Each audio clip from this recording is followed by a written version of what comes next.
¿Es Jesús el único camino? ¿Decir eso está bien o eso es verdad o es fanatismo? Recordemos que cada uno de nosotros hemos conocido al Señor en diferentes formas, pero la sociedad está cambiando a pasos muy agigantados. Si estás en un centro de estudios o trabajo, puede ser que encuentres ahí personas que son adventistas, testigos de Jehová, mormones, algunos son católicos, pero también ya hay musulmanes. Algunos están practicando el yoga, conocen un poco del budismo y hay muchos otros religiones y sectas que están surgiendo en este momento. Y la gran pregunta frente a lo que vivimos hoy es: ¿verdad o es fanatismo religioso decir que Jesucristo es el único camino? Este es el tema que tenemos hoy. De manera de introducción, ¿por qué es difícil hoy decirlo y antes no era tanto? Primeramente, por lo que llamamos el pluralismo religioso. Si tú, no sé, hace 20 años, por ejemplo, pensar de un musulmán, ver en Arequipa o ver en tu ciudad un budista o ver otras religiones llegando como la diosa madre, otras sectas que hay como esas, tú dirías, pero están muy lejos, ¿verdad? Nunca van a llegar. Pero hoy por medio de la globalización, el internet y todo lo que nosotros vemos, están en medio nuestro. Entonces, frente a ese pluralismo religioso que nosotros tenemos, es como la idea y el pensamiento que representa más este pluralismo es: todos adoramos al mismo Dios, o todos los caminos nos conducen al cielo. Todo esto tiene que ver, obviamente, con el posmodernismo. El posmodernismo nos dice que no hay una verdad absoluta y que más bien la verdad es relativa, o el relativismo, que lo podríamos llamar o decir nosotros. El relativismo busca simplemente destrozar la razón. El modernismo nos trajo el culto a la razón.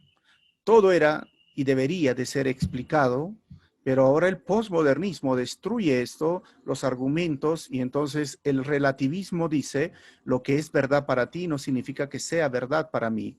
Y lo que tú piensas, respeto lo que tú piensas, pero también respeta lo que yo pienso.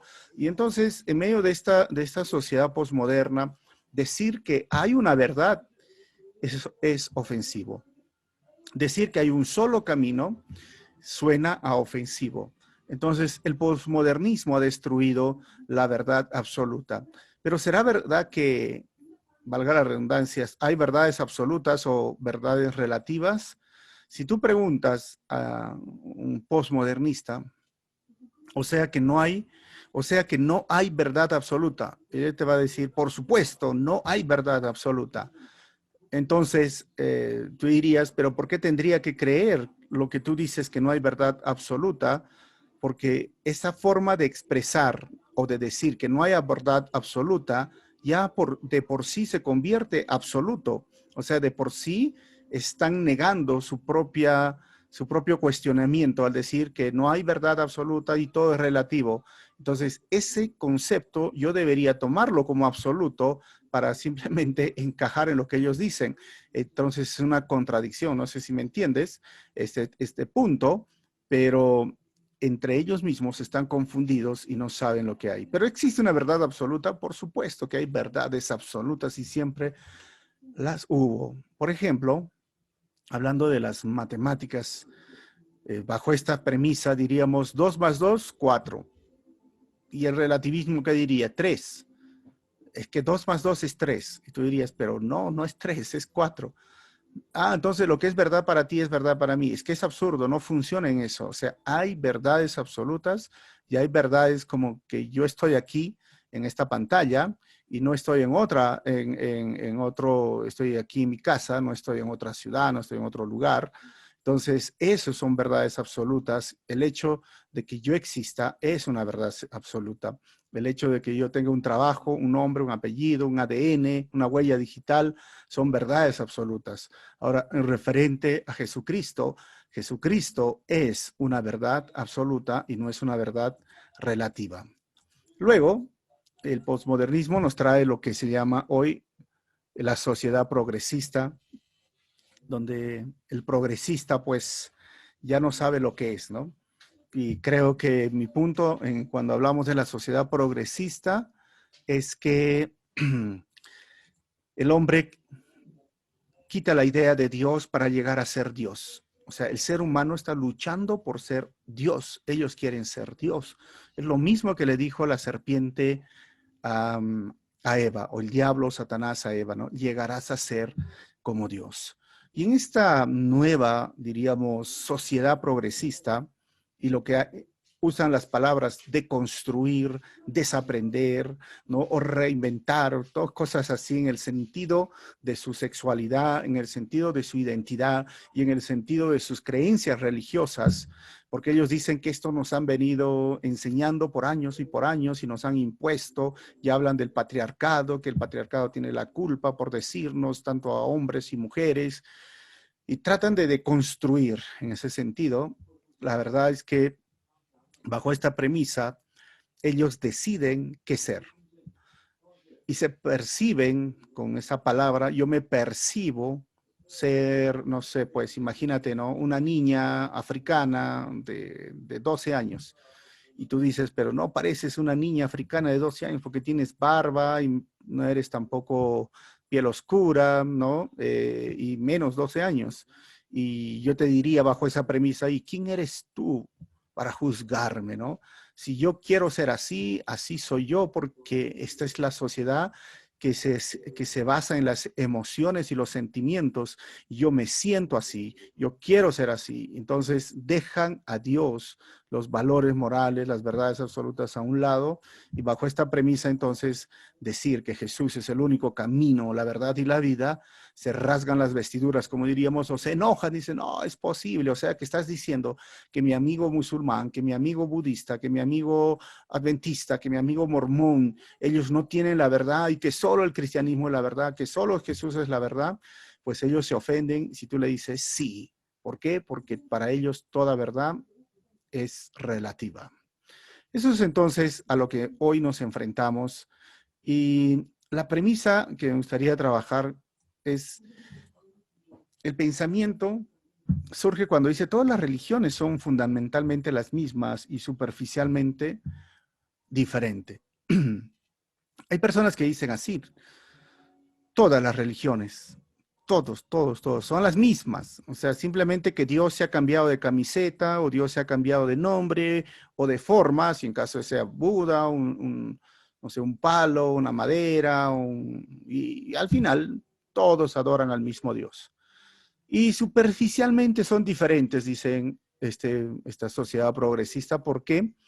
Porque, bueno, tú le puedes decir Alá, o tú le puedes decir Dios, o le puedes decir Apu. Al final son superficialmente diferentes. ¿Por qué? Porque todos se reúnen en templos, todos oran, todos tienen sus canciones, su estilo de ropa. Eso es lo superficialmente diferente, pero todas las religiones son fundamentalmente las mismas.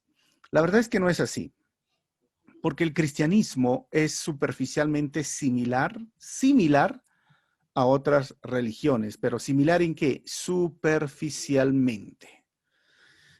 Pero fundamentalmente es diferente. O sea, en sus fundamentos, en sus orígenes, es totalmente diferente. No puedes relacionar Jesucristo, el cristianismo, y pensar que es una más. O sea, no, es diferente, y es donde vamos a decir por qué. ¿Por qué es diferente? Bueno, y hay tanto material que tenemos ahora de apologética que hemos hecho los jueves. Me gustaría centrarme en dos cosas, ¿no? Bajo este pensamiento de Jesús es el único camino, me gustaría hablar sobre la evidencia interna y la evidencia externa. Primeramente vamos a la evidencia interna de por qué esta afirmación no es un mero fanatismo y por qué esta afirmación es una verdad absoluta. Obviamente lo primero tenemos que hablar la evidencia interna, que es la Biblia, la palabra de Dios. Juan 14:6 dice, Jesús le contestó, yo soy el camino, la verdad y la vida. Nadie puede ir al Padre si no es por medio de mí. Miren que esta es la verdad absoluta. Yo soy el camino, la verdad y la vida. Y nadie puede venir al Padre si no es por mí. O sea, ya desde la evidencia interna con Juan, desde Génesis, Apocalipsis, la Biblia habla de Jesucristo, habla del Mesías. La verdad es una persona y esa persona se llama Jesucristo y la verdad es un mensaje. ¿Y cuál es el mensaje de Jesucristo? Y la verdad es un estilo de vida. ¿Y cuál es el estilo de vida que vivió Jesucristo? Y nos dice que sus seguidores deben de vivir. O sea, la verdad se centra en Cristo. Nadie de los que fundaron o empezaron una religión, una secta, pueden decir esto, yo soy el camino, yo soy la verdad, yo soy la vida. Joseph Smith, Charles Russell, por ejemplo, ni Elena White, ni Buda. Buda te muestra el camino, pero él no dice que él es el camino. O sea, es Jesús quien dice, yo soy el camino, yo soy la verdad, yo soy la vida. Esta afirmación nosotros consideramos una verdad absoluta. Y no está hablando en sí una religión, una secta, estamos hablando nosotros de Jesucristo como la única verdad, como el único camino y es el que da la vida. Hay muchos textos, pero vamos a tocar algunos. Marcos 14, 61, 62, por ejemplo. Cuando Jesús es interrogado por los judíos, por los sacerdotes y el sumo sacerdote, estaban haciendo su juicio, dice el versículo 61, pero Jesús se mantuvo callado y no contestó. Lo amarraron, recuerden, lo llevaron de noche a comparecer. Y entonces el sumo sacerdote le preguntó, ¿eres tú el Mesías, el Hijo del Bendito? Jesús dijo, yo soy. Y ustedes verán al Hijo del Hombre sentado en el lugar de poder a la derecha de Dios y viniendo en las nubes del cielo. Otra afirmación que realmente es revolucionario. ¿Por qué? Porque el yo soy a este grupo de sacerdotes y sumos sacerdotes, fariseos, escribas, expertos de la ley, es el mismo yo soy del Éxodo que Moisés le dice, y si me dicen quién es el que me envía, Dios le dice, yo soy, dile que yo soy. Jesús dice, yo soy el Dios, yo soy. Verán al Hijo del Hombre sentado, son los términos mesiánicos y está diciendo que Él fue el que descendió del cielo, estaba en el cielo, es el verbo hecho carne y habitó entre nosotros y hemos visto su gloria, la gloria como del unigénito Hijo de Dios. Él se está autoproclamando el Mesías. Él está diciendo en estos dos versículos, yo soy el camino, yo soy la verdad, yo soy la vida, y yo soy el Mesías, yo soy el Hijo de Dios. Yo estaba sentado ahí, bajado, y ahora vas a ver subir, y yo soy el mismo Dios que los sacó a ustedes del éxodo, de la esclavitud, y que ha estado todo este tiempo. Otro texto, cuando a Jesús lo llevan, entonces a comparecer ante Pilato, en Juan 18, 37, 38, Pilato le dijo, ¿entonces eres un rey? Jesús le dice, tú dices que yo soy un rey, contestó Jesús. En realidad, yo nací y vine al mundo para dar testimonio de la verdad. Y todos los que aman la verdad reconocen lo que le digo es cierto. Y Pilato dice, ¿qué es la verdad? Preguntó Pilato. Y entonces salió de nuevo donde estaba el pueblo y dijo, este hombre no es culpable de ningún delito. Pero el enfoque acá está, Jesús, Pilato dice, tú eres un rey. Bueno, yo nací y he traído la verdad, la verdad absoluta. O sea, la verdad importa y la verdad no significa que es cada uno tiene su propia verdad y cada religión tiene su propia verdad. No dice, yo he traído la verdad. ¿Y qué es la verdad? Yo soy la verdad.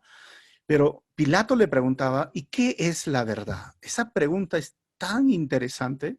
Pilato estaba a punto de quizás escuchar una verdad, la misma verdad absoluta que Jesús dijo anteriormente, pero se va. A él no le importa. No le importa. ¿Por qué? Porque él vive centrado en su propia verdad, lo que llamaba, pero la verdad es Cristo.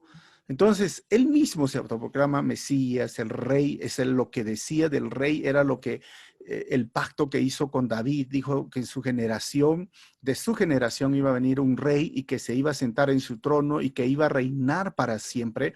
Todo el Antiguo Testamento apuntaba a Jesucristo como la única verdad y Él lo reafirma y lo dice, lo vive, lo muestra y nos deja ese legado a nosotros. Y esto es la evidencia interna, que son escritos históricos. O sea, porque Jesús vino a este mundo, murió en una cruz y resucitó, nosotros hoy vivimos. Y los evangelios existen para simplemente ratificar esa verdad, no para agarrar y decir, miren, yo quiero hacer un evangelio y hablar de esto. No, la razón de por qué existen los evangelios es para simplemente manifestar esa verdad que es absoluta y es en Cristo.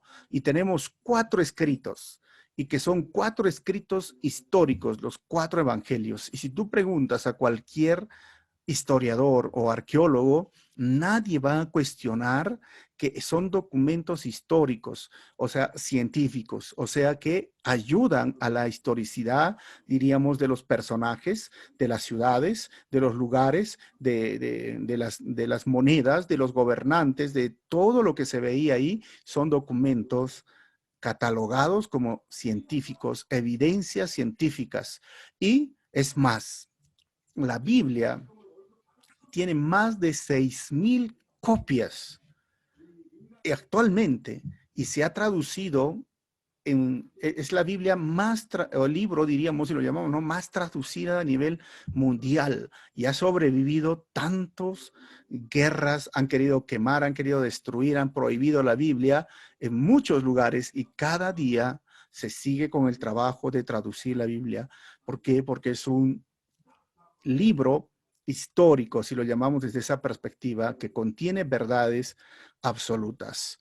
Entonces, esa es la evidencia interna de lo cual dice Jesús que es. Pero surgen preguntas, ¿no? Frente a esto, yo digo, bueno, un poquito vamos a analizar las afirmaciones de Jesús. ¿No serían fanáticos? Ustedes dicen, bueno, ¿y por qué crees en Jesús? Porque sí, porque lo dice en la Biblia, pero vamos a desestimar la Biblia y vamos a desestimar un poco las afirmaciones de Jesús. Si Jesús no cumplía, no podía respaldar sus afirmaciones, él era un mentiroso. O sea, tú eres el Mesías, sí lo soy, y verás a Jesucristo sentado a la derecha. Si no cumplía las expectativas del Mesías o si no satisfacía las profecías, si no iba a cumplir sus ministerios post-resurreccionales, o si es que él mismo decía, en 3 días voy a resucitar, si él no decía, él quedaba como un mentiroso de todas las afirmaciones que hemos visto, o podría quedar como un loco. Jesús estaba loco. La megalomanía se llama, o el megalomaníaco. ¿Y qué significa un megalomaníaco? Pues es alguien que se siente una divinidad, un ser superior, alguien que está encima de todos.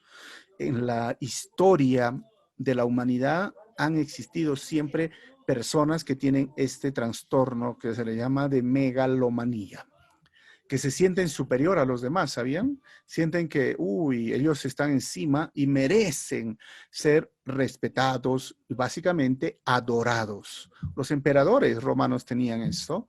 Bueno, poco Hitler, no sé, Napoleón, tantas personas que han salido en el mundo y han dicho yo soy el Mesías, han formado cultos y esos cultos los han llevado a que sus seguidores los adoren. Hay personas que han hecho tonterías en toda la historia, eso se llama megalomanía, ¿no? Que están mal de la cabeza y por eso hablan de esa forma con tal seguridad. Entonces, si Jesús no cumplió y no hay evidencias suficientes de lo que él decía y se cumplía, o era un mentiroso o era un loco. Pero el asunto es que todo lo que él dijo se cumplió. Todo. ¿Y esto qué nos lleva? Que Jesús era quien decía ser. Que era Hijo de Dios, Dios, el Verbo que se hizo carne, el que vino a este mundo, que nació de una virgen de una forma milagrosa, que murió en una cruz por tu pecado, por mi pecado, y que resucitó al tercer día y hoy está sentado a la derecha del Padre. En otras palabras, es el Dios encarnado, Salvador del mundo, por su muerte en la cruz y quien venció la muerte al resucitar al tercer día. Hay más de 100 profecías de su nacimiento, su vida, su muerte, las últimas horas, sus palabras, su resurrección, sus milagros, todo. Y Jesús los cumplió al pie de la letra. Y hay más de 300 profecías en referencia a él, a todo lo que hizo, y Jesús las cumplió todas. Lo máximo, prueba de expresión, diríamos, podríamos ver, Juan tiene 7, así no, 7 milagros, 7 señales, desde convertir el agua en vino hasta resucitar la última a un hombre después de estar 4 días muerto. ¿Quién pudo haber hecho esto? Eso no era alguien que estaba mal de la cabeza, eso no era alguien mentiroso, esos milagros podían suceder solo si es que es una divinidad, si es que es Dios, si es que es el que dice ser. Y la máxima prueba y evidencia es la resurrección. 3 días estuvo muerto, cerrado con una piedra, y al tercer día resucitó, venció la muerte, se presentó a María Magdalena, se presentó a las mujeres, se presentó a los discípulos, se presentó a los 7, se presentó a los 2 en el camino de Maús y después se presentó a más de 500 personas, se presentó a su familia, a sus hermanos, porque sus hermanos no creían que Jesús era el Mesías, era Dios, pero cuando resucitó recién creyeron y su hermano Santiago llegó a ser una autoridad en la iglesia y escribió el libro de Santiago también tenemos. Entonces, esto es Jesús, o sea, no estaba loco, no era un mentiroso, él cumplió y dijo ser lo que simplemente afirmó por mucho tiempo mientras estaba en la tierra. ¿Qué más podríamos decir? Dio vista a los ciegos, dio sanidad a los que estaban cojos, quitó la lepra, hizo resucitar muertos. Miren, hizo un montón de milagros, caminó sobre el mar, calmó la tempestad, hizo multiplicar los panes, los peces, todo eso. Era alguien que estaba loco, que decía, miren, no se preocupen, vamos a comer y ahí están los milagros y nadie veía. No, eran hechos reales, concretos, absolutos, que los 4 evangelios lo registran, que son evidencia interna. Entonces, como les dije, Jesús es quien dice ser Dios encarnado, Salvador del mundo por su muerte en la cruz y quien venció la muerte al resucitar al tercer día. Ahora vamos a ver la evidencia externa, pero ¿qué nos dice? ¿Qué podemos hablar más? Porque algunos dicen, pero tu Biblia, a ver, dime algo sin tu Biblia. Bueno, tenemos la evidencia externa, que son libros, que son códices de historiadores que no son ni judíos, ni seguidores de Jesús, sino son historiadores seculares.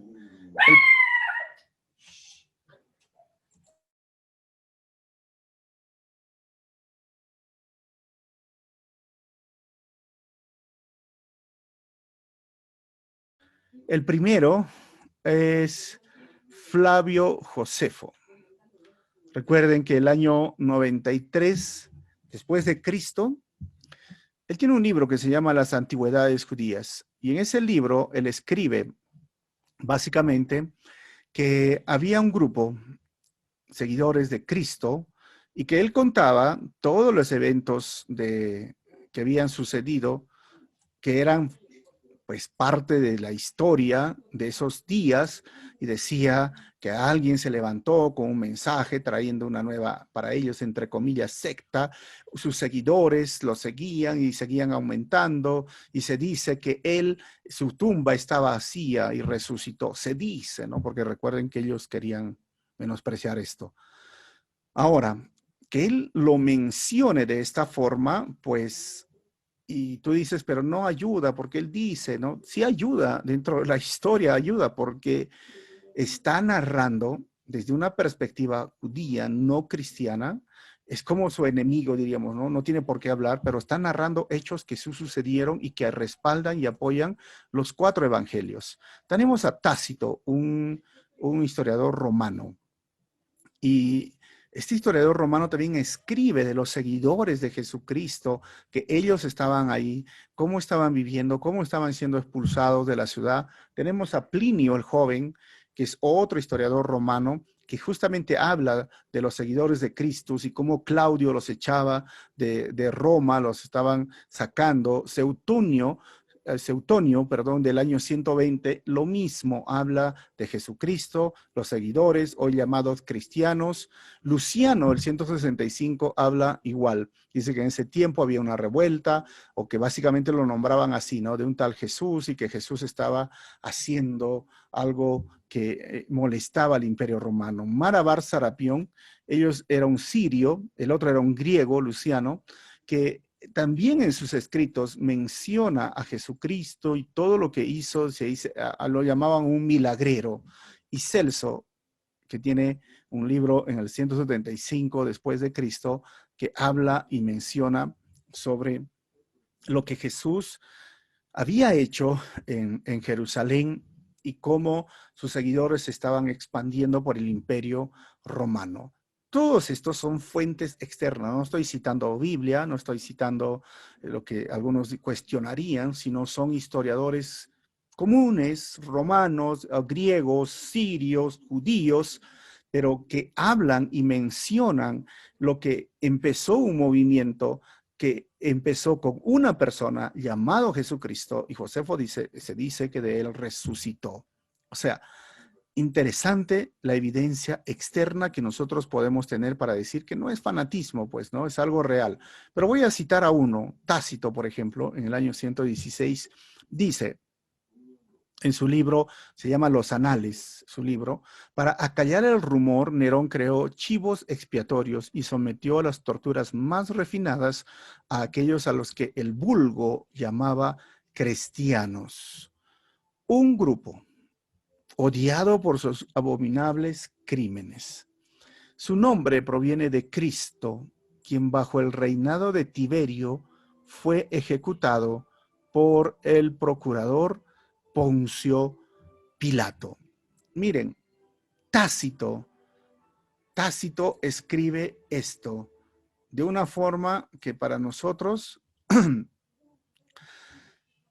es relevante. Esto no es Biblia, es un libro de historia de los romanos, de los emperadores, y obviamente menciona el emperador, menciona el gobernador y menciona a Cristo y menciona a los cristianos. O sea, esto vale mucho dentro de lo que es la historia. Es decir, Jesús es un hombre histórico, Jesús es un hombre que existió, y si él existió, todo lo que él dijo es verdad.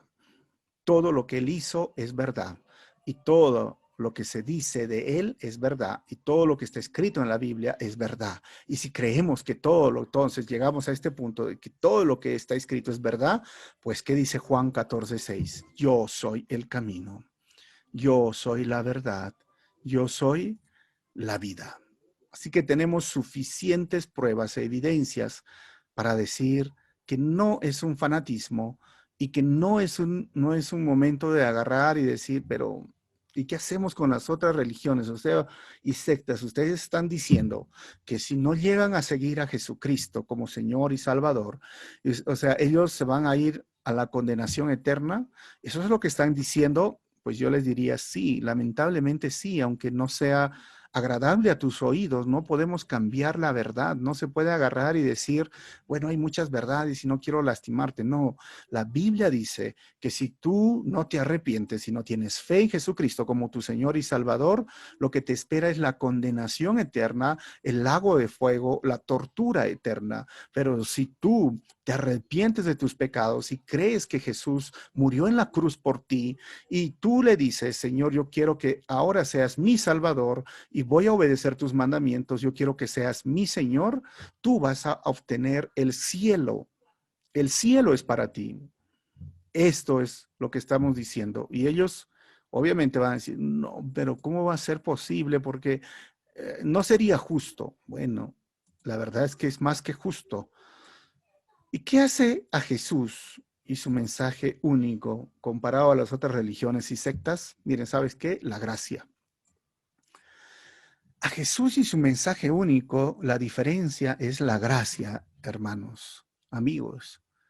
La gracia rompe, revoluciona, cambia. Tú podías decir, pero es que mi amigo es musulmán, mi amigo es adventista, mi amigo es católico, mi amigo es testigo. ¿Acaso ellos no buscan el cielo? No, no van a poder ir.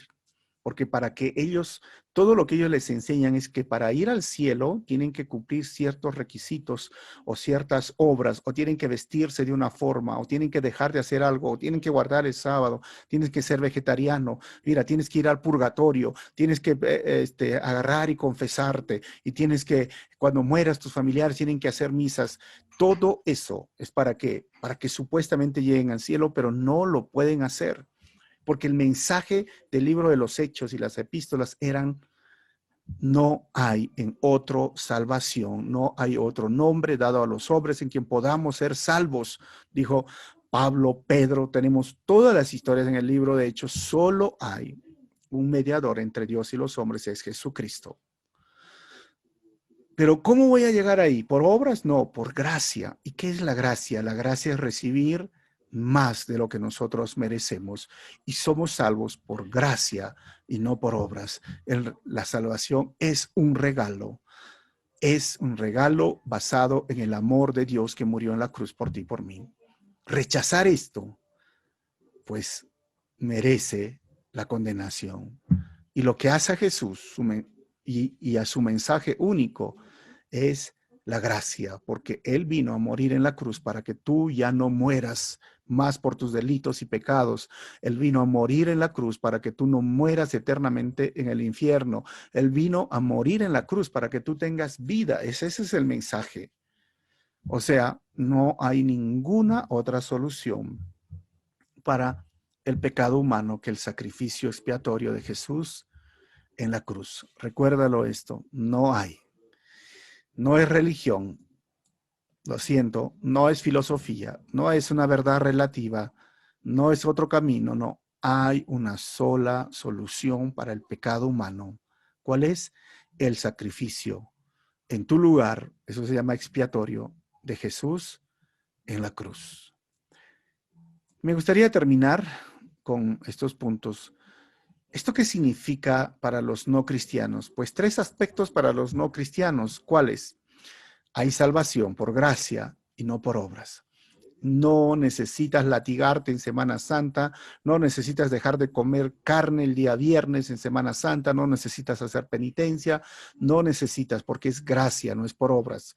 Tampoco necesitas guardar el día sábado, tampoco necesitas dejar de comer carne, como digo, o vestirte con faldas largas o con peinados así diferentes o cambiar de ropa, no sé, o cortarte el cabello si quieres ser budista.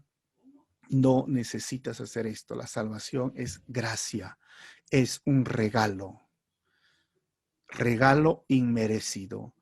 ¿Qué otro aspecto significa esto para los no cristianos? Que la salvación es por el sacrificio en Jesús y no en las penitencias u obras. Otra vez, no necesitas agarrar y abandonarte o pensar como, ¿qué va a pasar en la otra vida? Pues las religiones orientales te van a decir, no lo sabemos. Pues el cristianismo te dice, sí, yo lo sé, vas a estar conmigo.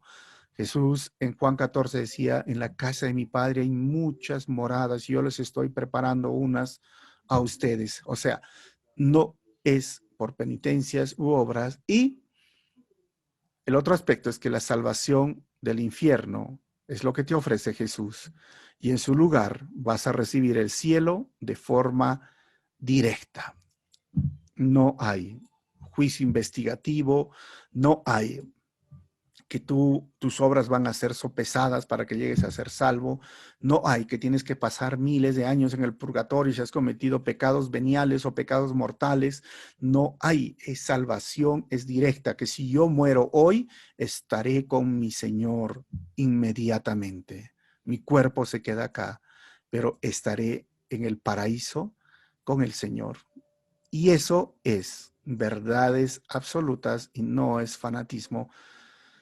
Porque la verdad es excluyente y no incluyente. La verdad no agarra y dice, no, no pueden entrar muchas verdades en una verdad. Pues hay una verdad, y lo demás es mentira. Y tres aspectos para los cristianos, porque a veces no se entiende este punto. Hay un pensamiento equivocado. Algunos dicen, somos salvos para ser buenas personas. Y a veces se predica así, ¿no? ¿Cuál es la razón de tu salvación? ¿Es para ser una persona amable, para que yo pueda llegar a ser una persona que pague mis impuestos, que ayude al prójimo, para tratar bien a mi prójimo? Miren, esa no es la meta de la salvación. Esa es la consecuencia de nuestra salvación. O sea, es el resultado de que yo soy hijo de Dios. O cómo te puedo decir, es la ratificación de que yo soy hijo de Dios, o es la prueba, es la evidencia. El cambio en mi conducta es la evidencia de mi salvación, pero no es la meta. No es la meta, ¿entiendes? O sea, si diríamos que eso es desde el punto de vista moral, ves, tú conoces a Jesús y vas a ser buena persona. Mira, hay ateos que son buenas personas, hay católicos que son buenas personas, hay adventistas que son buenas personas, hay musulmanes que son buenas personas, pero eso no es la meta del que ser salvos. Y ese es el pensamiento equivocado. ¿Por qué? Porque Jesús no vino para hacernos buenas personas, sino para librarnos de la condenación eterna. Y como vuelvo a decir, es el resultado, es la consecuencia de que yo me he arrepentido y estoy cambiando de vida y he agarrado ese mensaje que es la verdad y quiero vivir como dice que debo de vivir o como vivió Jesús. Esto es ser cristiano. Eso es ser el cristianismo. Una persona, un mensaje, un estilo de vida. Así que esos son los aspectos para los cristianos. Número 2, un pensamiento equivocado. Somos salvos para ser sanos de las enfermedades y millonarios. Ya ustedes saben que Jesús no vino para sanarte. Jesús no vino para ofrecer sanidad ni para ofrecerte riqueza. Ese es el mensaje que se ha tergiversado, el primero que les dije, y este es el segundo, que Jesús vino a sanarte. Y por ahí dice, pero la Biblia dice en Isaías 53, por tus llagas de Jesús fuiste sanado. Sí, pero todo es Isaías 53. Y si lees Isaías, cuando vi con Mateo, Jesús se paró un día en la sinagoga, dijo, hoy se ha cumplido esta palabra. Hoy. ¿Y qué sanidad? La palabra en el griego es soso. ¿Y qué significa? Salvación. Hay una enfermedad que se llama pecado en el ser humano y de eso vino a sanarnos de esa enfermedad llamado pecado. ¿Por qué? Porque hay muchos cristianos que siguen sufriendo la enfermedad y muchos cristianos que se han enfermado con el COVID ahora, y no significa que están en pecados o en falta de fe, porque no han entendido que Jesús no vino a hacerte sano de tus enfermedades y menos millonario. Algunos que ofrecen, dice, ven a Jesús y vas a ser rico porque eres hijo del rey. No, Jesús no vino para darnos sanidad o dinero, sino para salvarnos de la enfermedad llamada pecado y librarnos de la condenación eterna. Y tercer pensamiento equivocado, somos salvos y necesitamos cumplir ritos, fiestas y días del pueblo de Israel. No, Jesús vino a ofrecer el nuevo pacto incondicional, mejor que el viejo pacto con Israel. ¿Y a qué me refiero cuando decimos fiestas, ritos? Miren, hay una rama ahora de la iglesia cristiana evangélica que se quiere ir otra vez, como en el libro de los Gálatas, a vivir una vida judaizante, ¿no? Están preocupados si debo de comer o no debo comer chancho, cuy. Están preocupados si debo guardar el sábado. Estoy preocupados de vestirse con una ropa exclusiva o si guardar las fiestas hoy día de Israel. Eso es para Israel. Ese es el viejo pacto. Hoy estamos en un nuevo pacto y es el pacto incondicional. El antiguo pacto era condicional. Recuérdenlo esto. Y esos son los tres aspectos que trae esta verdad de que Jesús dice, yo soy el camino, yo soy la verdad, yo soy la vida, y que es una verdad absoluta, y que si tú estás escuchando y eres cristiano y has creído cualquiera de estos tres aspectos que te he mencionado, sí estabas cayendo en un fanatismo, pero libérate y vive en la libertad, en la gracia que el Señor hoy nos ha dado. Tres conclusiones. Primero, recuerden, la verdad es absoluta y no relativa. Segundo, la verdad es excluyente y no incluyente. ¿Y qué significa esto? Que hay una sola verdad y lo demás queda como mentira. Si alguien me dice a mí, tú eres, ahí, para contar un poco la anécdota, tengo tiempo, si me queda un minuto. Un día le dieron mi nombre a una persona y buscó Pastor Efraín Medina en el YouTube y salió un moreno, un pastor, creo que es de Centroamérica, y se hace llamar profeta Efraín Medina. Y me dijo, no me conocía pues personalmente, solo por el WhatsApp, y me dijo, pero usted es de sana doctrina. Y claro, nosotros estudiamos la Biblia. ¿En serio? Y me dijo, ¿y qué dice de esto? Me mandó el video y dije, no, pues yo no soy, es Efraín Medina, pero no es el Efraín Medina. O sea, habían dos verdades, o es de sana doctrina o está profetizado, el profeta Efraín Medina. Si quieren, búsquenlo en YouTube, ¿no? Miren, es interesante. Entonces hay dos verdades. ¿Cuál es? Pero cuando sale la verdad, le mando mi foto y le mando el Facebook de Calvary Chapel Arequipa, los videos que está. Entonces usted no es ese Efraín Medina. No, pues no lo soy.